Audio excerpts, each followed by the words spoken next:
Hello, everybody. It's Richard C. Wilson, the Family Office Club here, and today I have with me Charlie. Welcome, Charlie.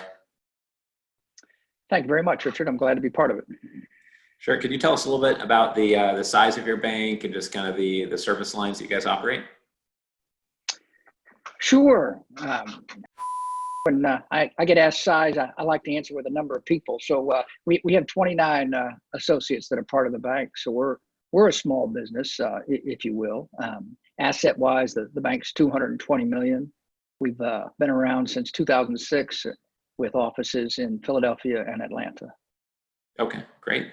And many people became more familiar with the SBA through the PPP process recently.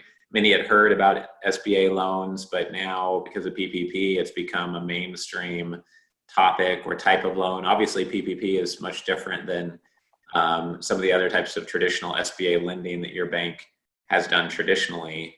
Can you just talk about how active you guys are in that area and what other types of business loans you do? Because I want to get to a tax-related point in a minute based on that context.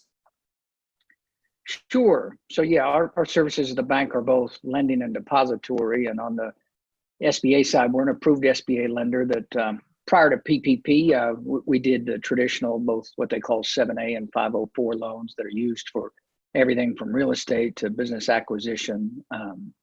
The PPP program introduced us to lots of new businesses. Normally, we do about 30 loans a month. In the PPP, we did about 300 in 6 weeks, about 200 up in Philadelphia and 100 in Atlanta. And it felt good to help a lot of small businesses.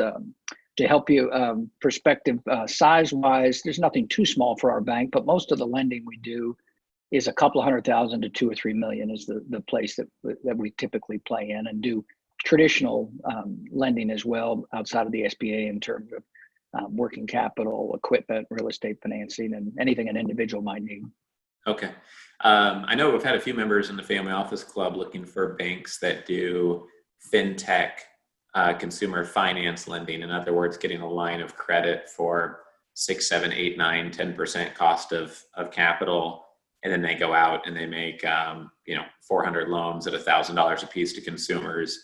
Does your bank specialize by chance in lending to fintech companies of that nature? It's a pretty niche area, so I would guess not, but I'm just curious.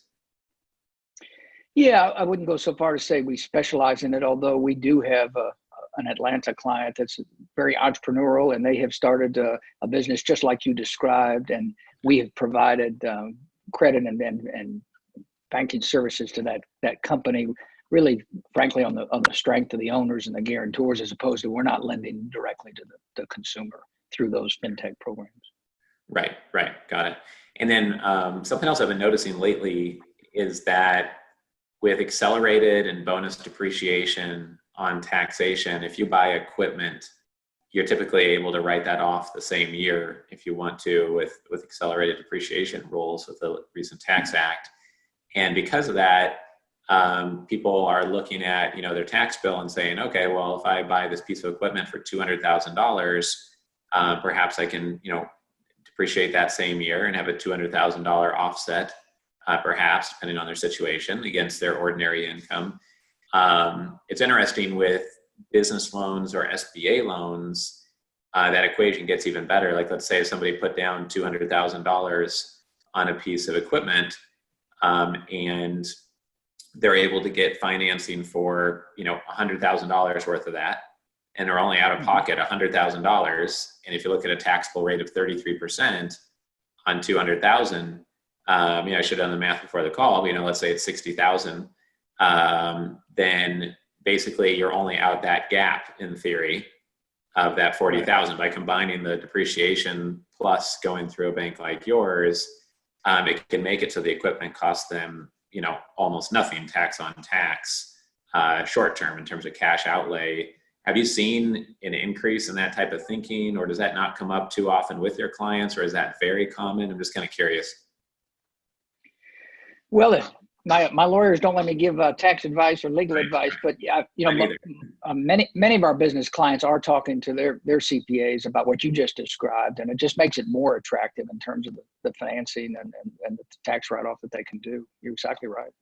Right, right. Okay, great. Yeah, well, that area of taxation is something we're looking to, provide more and more guidance on from actual CPAs, not people like yourself and I that are Yeah. more pedestrian seeing the other side of it. I appreciate the interview here today. And if anyone wants to learn more about, obviously they could go straight to your website, I'm guessing.